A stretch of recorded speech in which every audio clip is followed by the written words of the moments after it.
Selamat pagi, sampai berjumpa lagi dalam pelajaran sosiologi. Anak-anak, semoga kalian selalu sehat, kemudian tetap semangat mengikuti PJJ online, karena memang sudah hampir setengah tahun lebih, tapi bagaimanapun kalian harus tetap bisa belajar sambil di rumah. Jadi di sini Bu Ira mencoba untuk masuk ke dalam materi yang sebelumnya sudah kita bahas.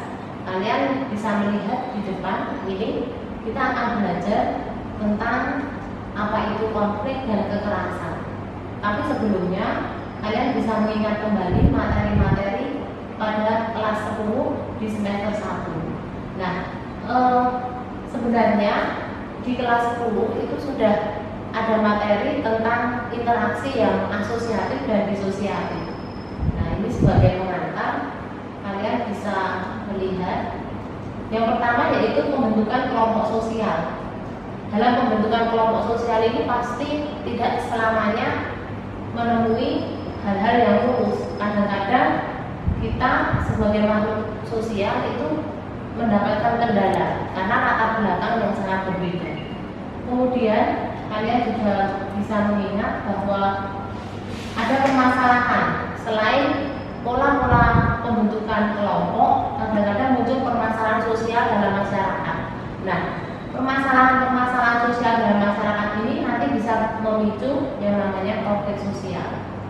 Kemudian yang berikutnya, kalau kita lihat fenomena sosial di sekitar kita, yaitu adanya perbedaan, kesetaraan dan harmoni sosial. Ini menambah adanya dinamika berinteraksi. Dan nanti kita akan mempelajari bahwa sebenarnya yang namanya perbedaan itu akan berdampak terhadap konflik, kekerasan maupun upaya-upaya penyelesaiannya. Nah, ini yang sudah bisa kalian lihat di sini. Ada beberapa poin penting. Yang pertama, interaksi pembentukan kelompok. Yang kedua, permasalahan sosial dalam masyarakat. Perbedaan, kesetaraan dan harmoni sosial, dan konflik, kekerasan dan upaya penyelesaiannya. Kemudian, apakah konflik? Kalian lihat di depan ada 3 foto yang Ibu tampilkan. Yang pertama, ini foto tentang kegiatan budaya sosial di Yogyakarta. Ini ada orang-orang yang berebut gunungan. Yang kedua, ini adanya demonstrasi menuntut agar adanya penutupan PT Freeport yang menuntut adalah masyarakat setempat. Kemudian yang berikutnya demonstrasi mahasiswa. Ini berlangsung anarkis sampai pada pembakaran. Kadang-kadang mereka juga membakar fasilitas-fasilitas umum, kendaraan bermotor dan sebagainya. Seperti itu. Nah, dari 3 gambar ini kalian bisa melihat mana yang konflik, mana yang tidak. Dari ketiga gambar ini kalian bisa menganalisis karena di situ ada individu yang saling bertemu, kemudian kepentingannya berbeda, menjadikan sebuah benturan, maka ketiga-tiganya ini adalah konflik. Seperti itu. Kita akan belajar sebenarnya apa sih konflik itu. Nah, seperti yang ada di depan, ada istilah etimologi dan definisi secara sosiologi. Konflik itu berasal dari bahasa Latin atau kata Latin. Yang pertama yaitu dari istilah kon, yang artinya bersama. Yang kedua adalah friger, atau yang berarti benturan atau tabrakan. Jadi sebenarnya kata konflik itu dari atau mempunyai makna bersama-sama menyentuh atau bersama-sama terbentur atau bersama-sama tabrakan. Jadi ilmunya adalah jika itu dikatakan konflik maka harus bertabrakan. Kalau tidak ada tabrakan, tidak ada benturan, itu bukan konflik, hanya interaksi. Seperti itu. Kemudian kalau secara sosiologi, secara sosiologi kalian bisa melihat di slide ini, bisa kalian baca bahwa konflik itu proses sosial antara 2 orang, bisa juga antara 2 kelompok atau lebih, di mana salah satu pihak atau semuanya berusaha menyingkirkan pihak lain dengan cara menghancurkan atau membuat tidak berdaya. Nah, baru itu dikatakan konflik menurut sosiologi. Jadi ada upaya dari satu orang atau satu kelompok terhadap kelompok lain, atau dari satu orang ke orang lain untuk menyingkirkan pihak lain dengan berbagai cara. Itu tujuan akhirnya yaitu menghancurkan atau membuat tidak berdaya. Ini adalah tinjauan secara sosiologi. Jadi kalian bisa memahami bahwa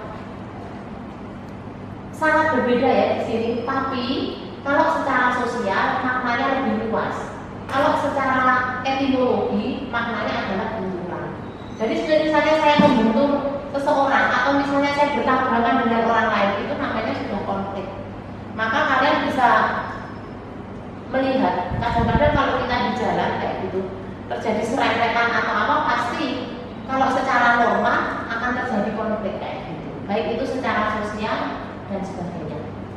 Nah, ingat pelajaran kelas 10. Nah, di sini Ibu mencoba menggabungkan konsep-konsep yang ada di kelas 10 kita bawa untuk mempelajari konflik dan kekerasan. Pada waktu itu Bu Hera menjelaskan yang pertama yaitu terjadinya proses interaksi sosial. Kenapa orang itu berinteraksi dan model-modelnya?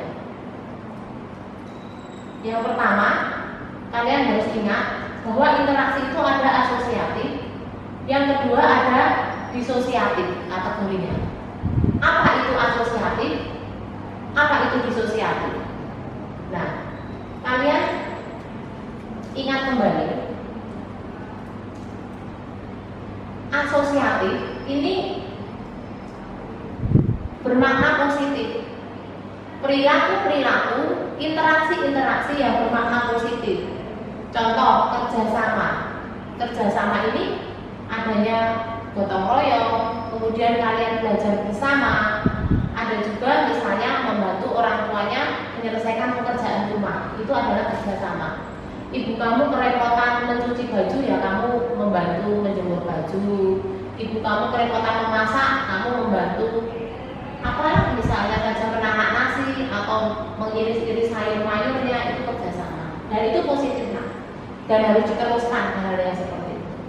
Terus kemudian akomodasi. Akomodasi itu juga interaksi-interaksi yang positif.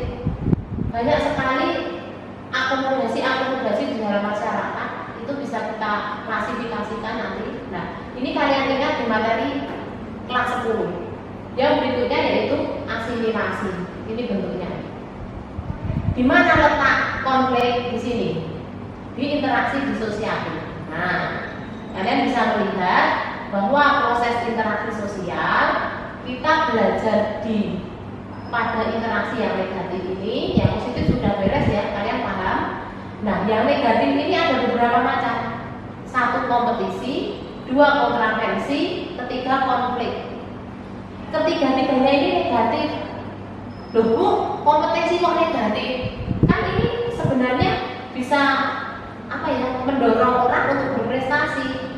Sebentar dijelaskan ya. Di sini kalian bisa melihat kompetisi.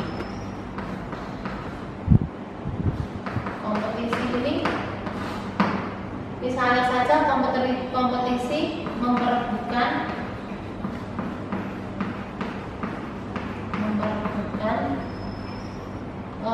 juara 1 gitu ya Nak ya. Juara 1. Kompetisi bentuk-bentuknya banyak. Kenapa kompetisi dalam berbagai bentuk itu rawan terjadi disosiatif?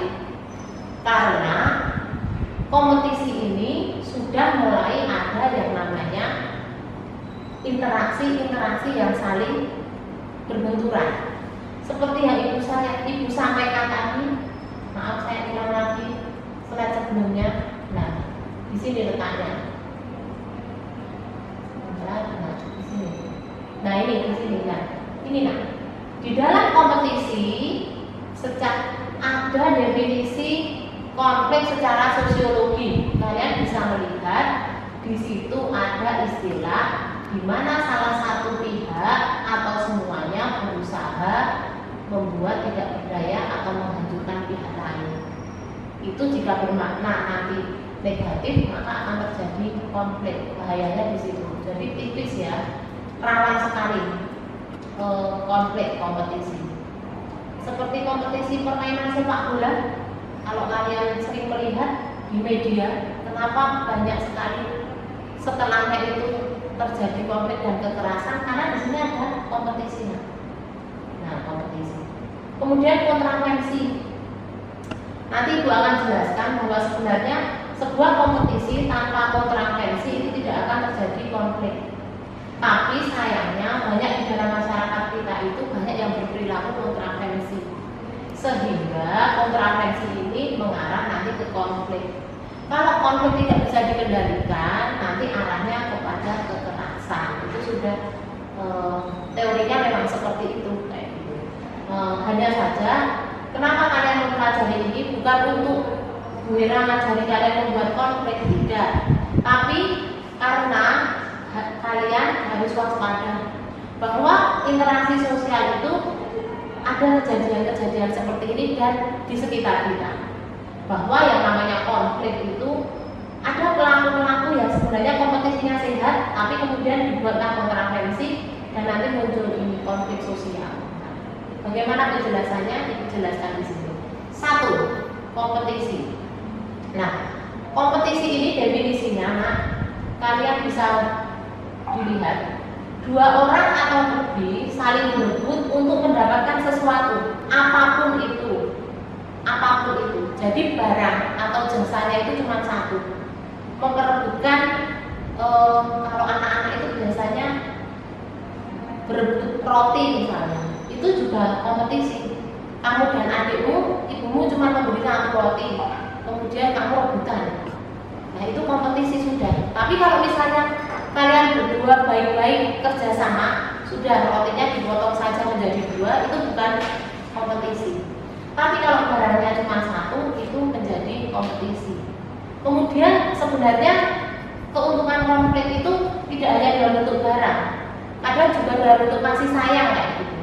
Misalnya saja ada, kalau kasus-kasus di media ini akhir-akhir ini banyak angka perceraian kayak gitu. Kenapa? Karena ada terjadinya pelakor itu apa ya nak, perempuan yang suka mengganggu suaminya orang misalnya, atau merebut suaminya orang. Nah, itu salah satu wujud kompetisi, dengan keuntungan yaitu mendapatkan rasa kasih sayang. Jadi berebut rasa cinta, rasa kasih sayang itu salah satu kompetisi. Makanya muncul terjadi konflik banyak itu, cemburu, kemudian saling memfitnah, kemudian memberikan berita tidak benar. Ya itu juga karena kompetisi. Di sini berarti kita bisa melihat bahwa 2 pihak atau lebih saling berebut mendapatkan sesuatu yang menjadi orientasi bersama dengan cara meningkatkan kualitas diri. Ini kalau yang kompetisi. Jadi masing-masing bersaing tapi memperbaiki kualitas diri. Itu bagus. Tidak saling menjatuhkan dalam artian. Tapi kalian bisa melihat di sini, jika kompetisi tersebut kemudian mengarah ke kontravensi, ini yang bahaya. Kontravensi ini berlangsung antara kompetisi dan konflik di tengah-tengahnya. Salah satu bentuknya bisa kalian amati, bisa kalian klasifikasi, yaitu upaya seseorang atau kelompok ingin melemahkan lawan tetapi tidak langsung, tidak serta-merta di depan orang yang bersangkutan. Contohnya yang dia lakukan adalah mengganggu proses atau mensabotase. Banyak hal yang bisa dilakukan dengan cara mensabotase atau sabotasi kayak gitu ya. Temanmu mau ulangan kayak gitu, jelas-jelas temanmu sudah menyiapkan alat tulisnya. Menjelang waktu ulangan, kotak pensilnya kamu simpan atau kamu sembunyikan. Itu sudah kontravensi, mengarah menjegal pihak lain agar tidak mendapatkan apa yang dia inginkan. Seperti itu. Kemudian simbol. Simbol ini adalah sebuah kontravensi dengan cara peran Nah, perang psikis ini contohnya misalnya kalau kalian bertemu dengan orang yang dilarangnya mengadakan kontravensi dengan kalian, contoh tiba-tiba kamu ketemu dengan temanmu yang awalnya tersenyum, kalau ketemu tiba-tiba merengkuh, terus kemudian tiba-tiba membuang muka, tiba-tiba meludah di depanmu, melakukan hal-hal yang tidak menyenangkan, itu juga salah satu wujud kontravensi seperti itu. Terus kemudian yang berikutnya memfitnah. Nah, memfitnah ini juga kegiatan-kegiatan kontravensi, menyebarkan isu. Menyebarkan isu itu menyebarkan berita tidak benar. Kalau menyebarkan berita benar namanya bukan isu, kayak gitu ya. Jadi demikian, itu kontravensi. Nah, bisa kalian amati ya di sini posisinya. Nah, jika kontravensi ini berjalan terus menerus, maka bisa dipastikan akan terjadi konflik. Apa itu konflik? Kalian baca di sini, dua pihak atau lebih saling berebut mendapatkan sesuatu yang menjadi orientasi bersama dengan cara salah satu pihak atau keduanya menggunakan ancaman, mengancam, kemudian menggunakan kekerasan dengan cara atau dengan maksud menghancurkan atau membuat pihak lain tidak berdaya. Semaksimal mungkin, pokoknya niat banget membuat orang lain tidak berdaya atau kelompok lain tidak berdaya. Itu namanya konflik. Kemudian ciri-ciri konflik ada cirinya seperti yang ibu tayangkan di depan, nomor 1 sampai nomor 5. Yang pertama, interaksi sosial saling bertentangan, baik secara perseorangan ataupun kelompok. Yang kedua, pertentangan berlangsung karena usaha mencapai tujuan, memainkan peran atau adanya nilai dan norma yang saling berlawanan. Ada perbedaan norma, ada perbedaan anggapan. Yang satu mau, misalnya kalian mau membeli makan siang, satu temanmu pengen soto, satu temanmu pengen bakso, tapi harus misalnya ini menunya harus sama semua. Itu berarti berlawanan, ada sesuatu yang berbeda satu dengan yang lainnya. Itu ciri-cirinya seperti itu. Yang berikutnya, interaksi ditandai dengan usaha saling meniadakan, mengurangi, menekan pihak lain agar dapat memperoleh keuntungan. Nah, seperti yang disebutkan di awal, bahwa konflik itu pasti mencari keuntungan. Kemudian yang berikutnya, muncul tindakan saling berhadapan-hadapan sebagai akibat pertentangan yang berlarut-larut. Jika kalian berkonflik di sosial media, di WA, kemudian di Twitter atau di Facebook, awalnya ya biasanya lewat chattingan ya, atau lewat tulisan ya. Tapi jika nanti suatu saat tidak menemui solusi, bisa dipastikan pasti nanti kalian berhadapan-hadapan dengan orang yang kalian ajak konflik atau yang tidak sengaja berkonflik dengan kita. Kenapa harus berhadapan-hadapan? Karena pertentangan itu tidak bisa berlarut-larut. Pasti orang itu mempunyai titik tertentu di mana harus menyelesaikan. Nah, bagaimana bertemunya? Nah, nanti dalam berbagai macam. Makanya seperti disebutkan tadi, muncul demonstrasi, kemudian muncul perundingan ya karena di sini. Karena berlarut-larut tidak selesai, maka yang terjadi harus bertemu. Kemudian munculnya ketidakseimbangan interaksi sosial terkait dengan kedudukan, status sosial, pangkat, golongan kewibawaan, kekuasaan, harga diri dan prestis. Di sini, jika sebuah interaksi sosial itu tidak adanya keseimbangan atau ada permasalahan, bisa kita pastikan itu muncul yang namanya konflik seperti itu. Nah, kita masuk kepada keuntungan yang dimaksud. Ini keuntungan dari sebuah konflik. Maka ya nak ya, kalau kita sering mendengar di media atau di sekitar kita, biasanya kalau orang berkonflik ada konsekuensi. Misalnya minta ganti rugi, ya nggak? Minta ganti rugi.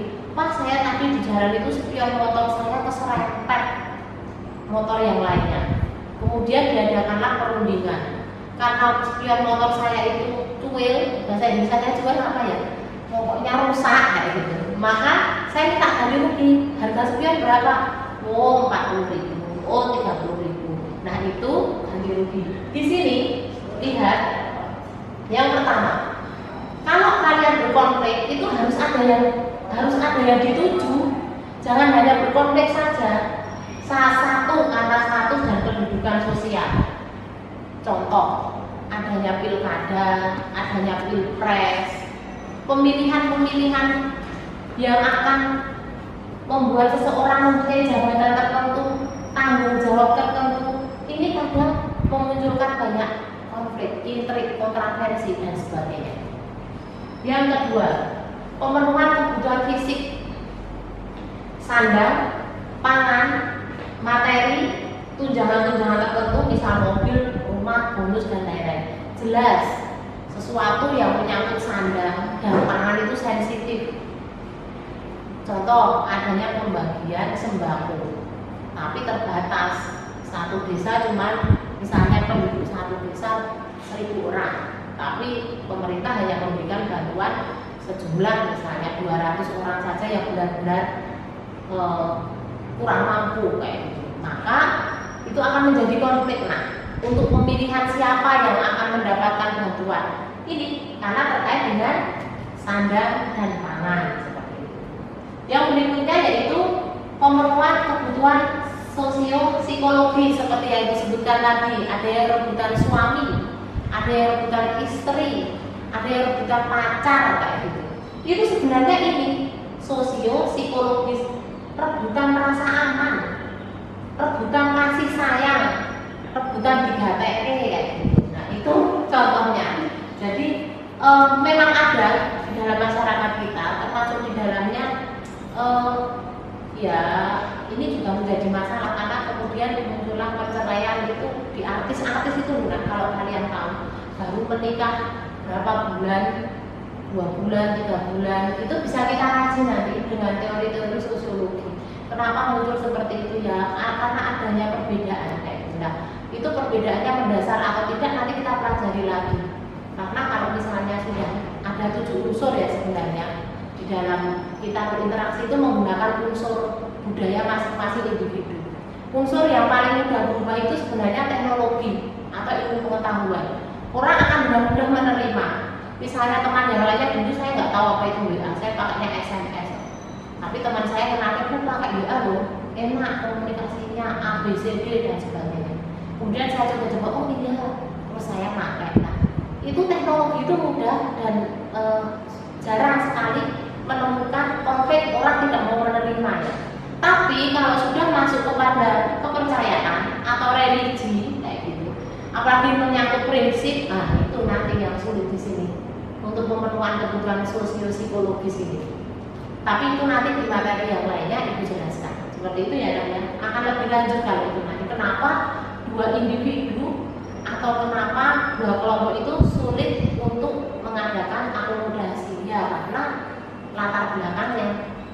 Tidak usah jauh-jauh kalau kita itu pergi ke restoran yang tingkatnya apa ya namanya kekinian atau mendunia, mengglobal. Misalnya saja kita ke KFC kayak gitu. Ini tapi saya nggak ada endorse ya, cuma contoh kayak gitu. Di situ kita sulit kok misalnya pesan Mbak, saya mau beli ayam goreng tapi pakai sambelnya sambal bawang kentang. Itu saya rasa mungkin kita akan ditertawakan, tapi kan juga apa-apa namanya konsumen kayak gitu kan. Itu bedanya. Tapi beda ketika kita di pecel lele kayak gitu. Pecel lele di pinggir jalan ini gampang kita pesan sambal bawang, sambal tomat dan sebagainya. Ada perbedaan culture.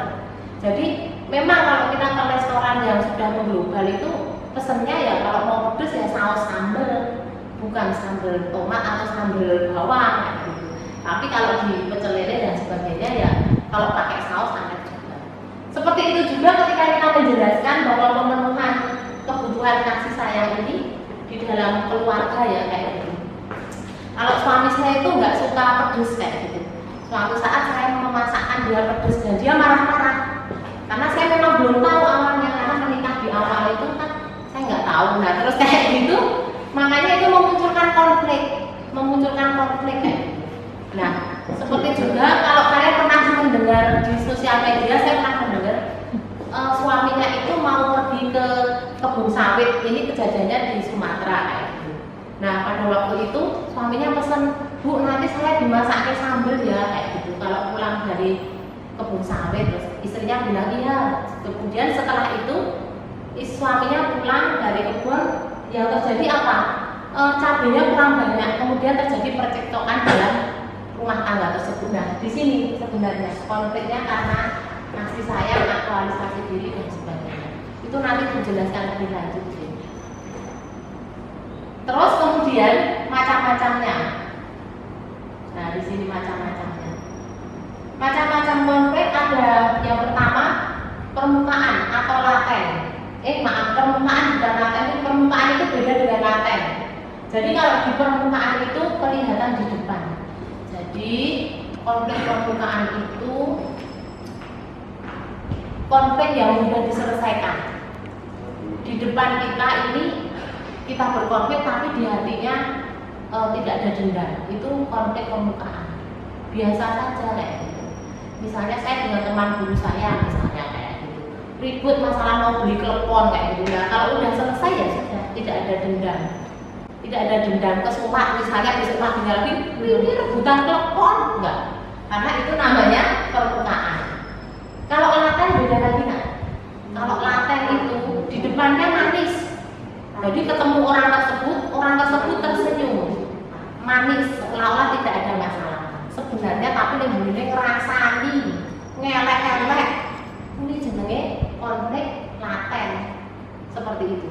Jadi di hatinya itu apa ya istilahnya, benci, mendendam, tapi di permukaan atau di apa namanya ya, tampilannya secara interaksi itu baik-baik saja, itu laten.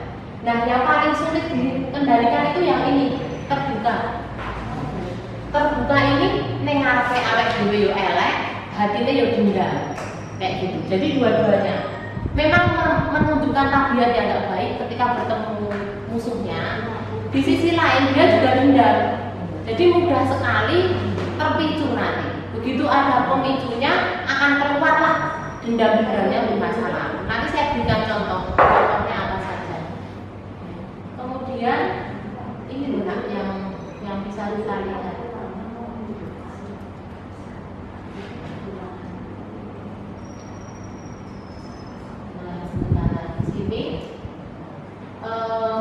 Kalau yang kedua ini jumlah yang berkonflik individu dan kelompok. Ini jumlahnya satu orang, ini lebih dari satu orang kalau kelompok. Yang ketiga horizontal, vertikal, diagonal. Ini arahnya. Kalau kita bicara horizontal atau sejajar, biasanya orangnya mempunyai kedudukan yang sama. Misal sama-sama siswa. Ini horizontal. Tapi kalau siswa dan guru di sini guru dengan siswa, ini vertikal. Nah, yang diagonal seperti ini.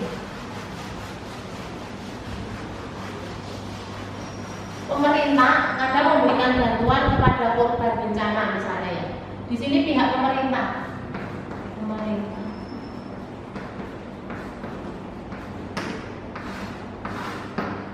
Di sini masyarakat.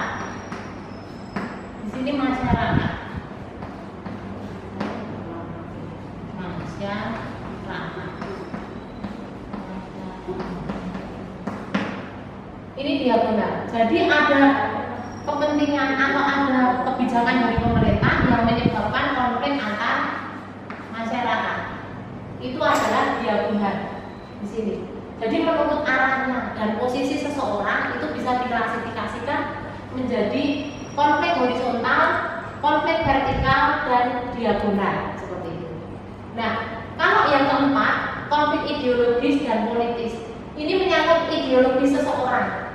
Seperti nanti saya contohkan ya, bahwa ideologis orang itu berbeda-beda. Sebentar saya contohkan konflik ideologis. Nah ini kalau ini contoh yang tadi, individu ini suami istri bertengkar, nah ini individu. Tentu saja kalau suaminya satu, istrinya juga satu. Kalian besok nggak usah suami satu, istrinya dua kayak gitu. Itu kasihan juga. Nanti konfliknya banyak. Tapi kalau bisa memanajemen ya silakan itu masing-masing. Konflik kelompok kita bisa melihat suku-suku pedalaman atau kelompok-kelompok tertentu ini kadang mempunyai kepentingan yang berbeda dengan kelompok lain, maka sangat sering terjadi perang suku. Itu adalah konflik kelompok. Tawuran pelajar itu juga konflik kelompok. Contoh-contohnya seperti itu. Kemudian kita melihat menurut sumbunya seperti yang saya jelaskan tadi, ada horizontal, vertikal, dan diagonal. Nah, seperti ini penjelasannya. Konflik horizontal itu berlangsung kelompok yang setara status dan kedudukannya.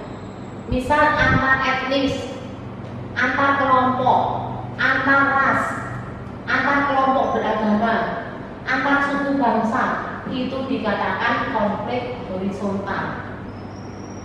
Konflik vertikal berlangsung antara pihak-pihak yang berbeda kedudukan, antara buruh dan majikan, pemberontakan terhadap negara atau makar, itu namanya vertikal karena menyerang pemerintah. Ada lagi konflik diagonal seperti yang disebutkan di sini. Sifatnya konflik diagonal ini lebih rumit karena melibatkan lebih banyak pihak. Di samping terjadinya antara kelompok atau golongan, tetapi juga antar kelas yang berbeda. Jadi kalau diagonal itu juga masuk di dalamnya yang horizontal dan vertikal. Wes kelasnya beda, posisinya beda, statusnya berbeda, itu terjadilah konflik. Misalnya saja pembukaan tambang pasir di KP. KP itu mana nak? Ayo, KP itu Kulon Progo, ke barat-baratan ya, Kulon Progo. Di samping kelompok masyarakat yang bertikai, pemerintah setempat, tapi juga dengan orang-orang di perusahaan pertambangan. Pemerintah itu bisa kita katakan konflik vertikal karena pemerintah dan masyarakat dan pihak perusahaan. Yang kedua antar warga sendiri. Yang ketiga tambahi pemilik perusahaan pertambangan. Jadi yang itu namanya diagonal. Rumit itu. Yang rumit ini sulit dipecahkan. Kalau yang dia horizontal dan vertikal itu lebih cetok atau lebih jelas. Tapi kalau ini didiamkan bisa dipastikan ke arah diagonal. Nah, wes kalau sudah sampai ke diagonal, nanti mengurainya akan lebih rumit kayak gitu. Beda dengan yang konflik horizontal kayak gitu. Misalnya kamu bertengkar dengan adikmu atau temanmu kayak gitu, itu masih mudah untuk diselesaikan. Tapi kalau sudah bertengkar dengan gurumu, kemudian berkonflik dengan ibumu, berkonflik lagi dengan siapa ya, guru mapelmu, berkonflik lagi dengan bu kepala sekolah, nah itu rumit, itu namanya diagonal. Jangan sampai terjadi diagonal sebelumnya, maka selesaikan. Ingat, suatu kondisi yang paling tidak baik dalam sebuah konflik itu adalah mendiamkan. Ketika kalian mendiamkan konflik itu justru hal yang sangat tidak produktif. Kenapa tidak produktif? Karena itu yang paling parah, mendiamkan. Harus melakukan upaya penyelesaian. Jadi kalau kalian konflik itu jangan menengah, dirampungke, ajak bicara, ya toh cari solusinya. Tapi nek tambatan ya wis gimana lagi ya. Nah, kalau ini tingkatannya nak, ingat dalam bentuk interaksi atau bentuk budaya manusia itu ada 3 wujud. 1, belum dihapus. Benar ya? Yang pertama itu ide. Yang kedua perilaku. Yang ketiga artefak atau benda. Nah, dari 3 macam wujud ini, dari berbagai ranah ini bisa terjadi konflik. Yang pertama yaitu berlangsung pada tataran ide atau gagasan. Yang kedua, misalnya saja, ini contohnya ya, contoh secara langsung yang gagasan ini, ideologi antara santri dengan abangan. Santri, abangan, priayi. Itu bukunya Gertz, kalian bisa baca Clifford Gertz. Itu seorang antropolog yang meneliti budaya Jawa, dan dia mengklasifikasikan bahwa orang Jawa itu ada yang abangan, ada yang priayi, ada yang santri. Yang abangan itu sama-sama kalau menyebut agamanya adalah Islam, tapi mereka tidak sembahyang, tidak sholat, tidak puasa, tidak membaca Al-Quran. Tapi kalau santri membaca Al-Quran, sholat dan puasa, itu bedanya. Jadi kalau abangan itu manunggale kawula Gusti, jadi mereka menganggap bahwa Tuhan itu sudah ada di dalam diri mereka, dan mereka tidak menganggap wajib yang namanya syariat agama Islam sesuai Al-Quran dan hadis. Itu bisa kalian baca ya nanti. Nah, pandangan yang seperti itu kerana ideologi, bahwa mempunyai mindset yang berbeda tentang salah satu objek. Itu salah satu bisa menyebabkan konflik nantinya. Kemudian tataran tindakan, ini tindakan contohnya aksi protes. Kalau kita melihat adanya aksi protes, itu sudah tindakan. Memakai banner, kemudian menganggap pemerintah tidak adil, menganggap pimpinan perusahaan belum memberikan upahnya, itu adalah pada aksi demonstrasi atau protes. Masuk di dalamnya yaitu kerusuhan, serangan bersenjata sampai ke perang. Kalau kita melihat perang, itu sudah kerana tindakan. Jadi seperti yang dijelaskan bahwa memang manusia itu ada 3 komponen unsur budaya, kita masukkan ke tingkat konflik. Yang ide tadi di sini yang seperti disebutkan abangan, santri, priayi. Tapi kalau sudah ke tindakan, ini sudah kepada tingkat tindakan. Ini ya, tingkatannya ada di sini. Nah, ini tingkatan.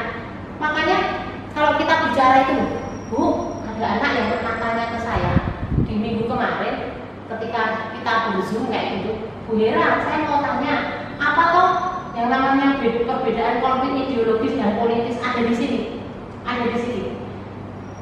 Kalau kita bicara tingkatan politis secara konflik, itu bukan konflik politik ya.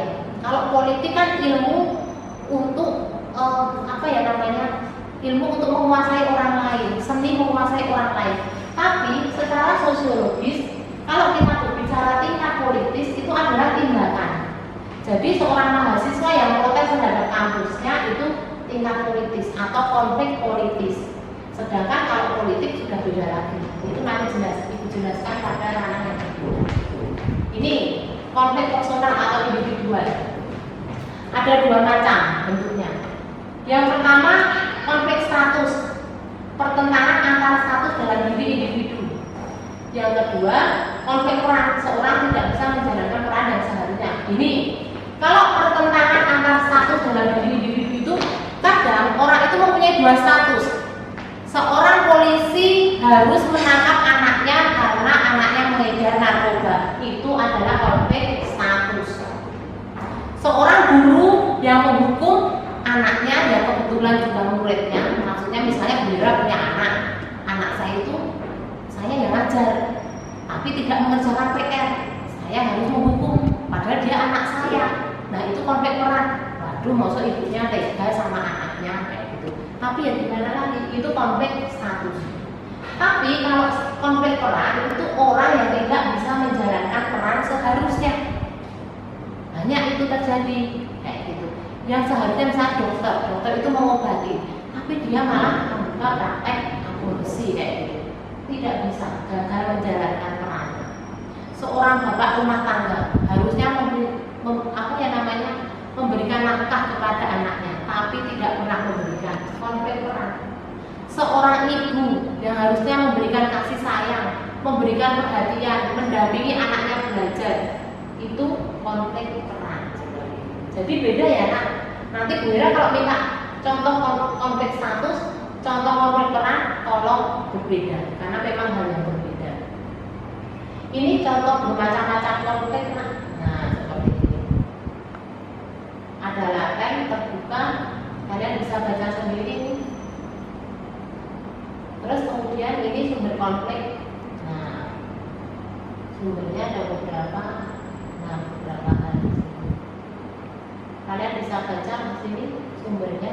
Ada kepentingan ekonomi, politik, perbedaan individual, perbedaan kebudayaan, perubahan sosial, struktur sosial yang terkonsolidasi. Ini nanti beda beda sub pokok bahasan. Akan saya jelaskan kenapa struktur itu membentuk orang berkonflik.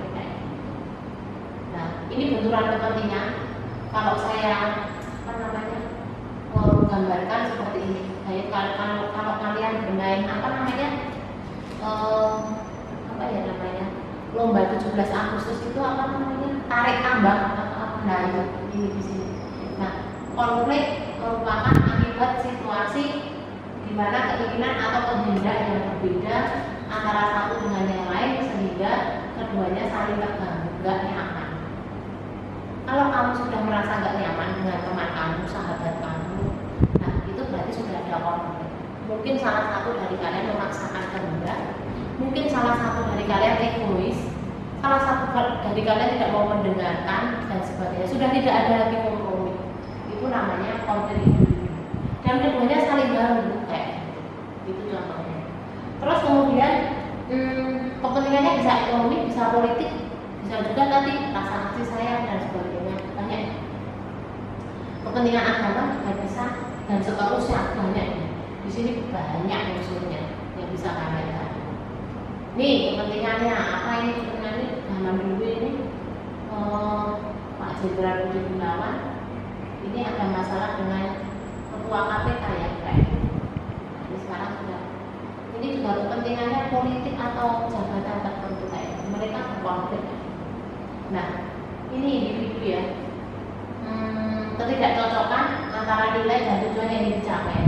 Juga perbedaan karakteristik. Nah, jadi ada juga karakter orang yang santai, serius, bisa humor, selalu tegang, berbeda-beda itu bisa menyebabkan konflik.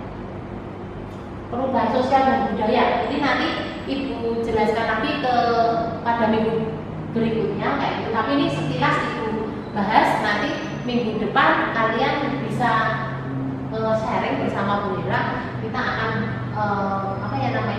membahas tentang perubahan sosial dan budaya kenapa menyebabkan konflik. Yang pertama yaitu terhadap isu atau situasi baru dituntut orang untuk menyesuaikan diri dengan cepat. Pembelajaran PJJ online. Kita dipaksa dan harus dan mau untuk berinteraksi secara virtual kayak gitu. Dan itu tidak mudah bagi setiap individu. Nah, makanya kadang terjadi konflik. Tapi bagaimanapun kita harus mencari solusinya. Nah, itu contohnya. Tidak semua unsur sosial berhasil dalam proses adaptasi. Tidak semua individu maupun kelompok sosial mudah untuk proses adaptasi yang cepat. Yang berikutnya perbedaan kepentingan terkait mau dibawa kemana keadaan ini kayak gini. Kadang-kadang masing-masing individu, masing-masing kelompok bingung ketika terjadi perubahan. Kebingungan itu menyebabkan konflik baik antar individu maupun kelompok. Itu yang menyebabkan kenapa perubahan ini kadang muncul konflik yang berbeda-beda. Nah, itu pertemuan pada pagi hari ini. Semoga kalian bisa menyerap ilmu yang Ibu berikan. Kemudian minggu depan lagi kita akan melanjutkan sebenarnya bagaimana perubahan sosial dan kebudayaan bisa menyebabkan konflik. Seperti itu. Kalau misalnya kalian nanti kurang jelas, kita bisa berdiskusi lebih lanjut lewat Zoom atau lewat BC kelas. Nah, demikian Ibu akhiri sampai di sini. Terima kasih atas perhatiannya. Assalamualaikum warahmatullahi wabarakatuh.